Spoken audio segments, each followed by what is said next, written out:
আসসালামু আলাইকুম, কেমন আছেন সবাই? তো প্রথম প্রশ্নটা হচ্ছে identify the correct passive form people thought that the deposit was corrupt. হ্যাঁ, তো এই যে এটাকে হচ্ছে দুইভাবে করা যায়।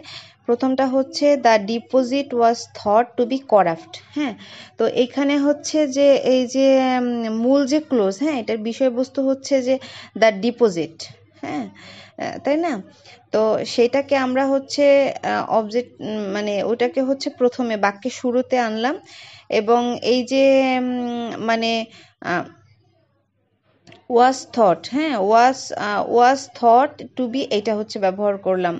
দ্বিতীয়টা মানে এটা প্রথমটাতে দেওয়া ছিল হচ্ছে people thought that the deposit was corrupt, তো সেটাকে দ্য ডিপোজিট এটাকে হচ্ছে বাক্যের শুরুতে আনলাম এবং ওয়াজ থট টু বি ব্যবহার করলাম। The deposit was thought to be correct মানে করাপ্ট।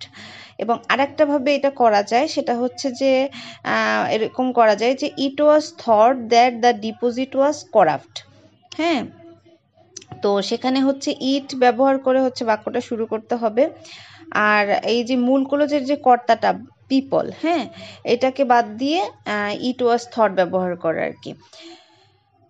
তারপরে হচ্ছে the idiom icing on the cake means, মানে আইসিং অন দ্য কেক এই ইডিয়মটার মানে কি?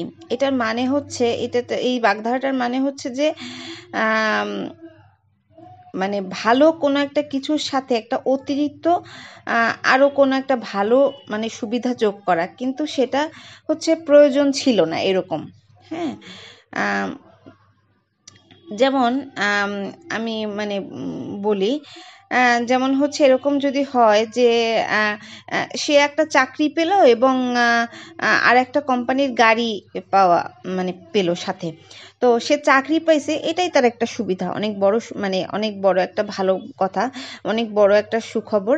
তো সে যে গাড়ি পাইলো এটা কিন্তু আরও একটা অতিরিক্ত সুবিধা, যেটার মানে অনেক দরকার ছিল এমনটা না, কিন্তু তার জন্য আর কি আরও বেশি মানে সুবিধাজনক হয়েছে। অথবা এমন হতে পারে যে মানে আপনি একটা চমৎকার ছুটির দিন পাইছেন, হ্যাঁ, তো কিন্তু সূর্যাস্তটাও ছিল অনেক মনোরম, তো চমৎকার একটা দিন পাইছেন, এইটাই তো অনেক আনন্দদায়ক। তার মধ্যে সূর্যাস্তটা যদি মনোরম হয় সেটা হচ্ছে একটা বাড়তি আনন্দ। হ্যাঁ, মানে হচ্ছে এই ইডিয়মটা হচ্ছে এরকম যে অপ্রয়োজনীয় কিন্তু আকর্ষণীয়, মানে এটা সংযোজন না থাকলেও হতো, কিন্তু এই বিষয়টা আরও বেশি মানে অতিরিক্ত ভালো। তো সেটা হচ্ছে an attractive but unnecessary addition. তারপর হচ্ছে we work everyday except Friday. হ্যাঁ, এই এক্সেপ্ট শব্দটা কি? এক্সেপ্ট শব্দটা হচ্ছে একটা প্রিপোজিশন শব্দ যার অর্থ হচ্ছে ব্যতীত বা ছাড়া। হ্যাঁ, তো এই বাক্যে এক্সেপ্ট ফ্রাইডে বলছে।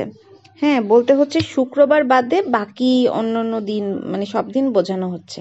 হ্যাঁ, মানে আমরা মানে প্রতিদিন কাজ করি শুক্রবার ছাড়া।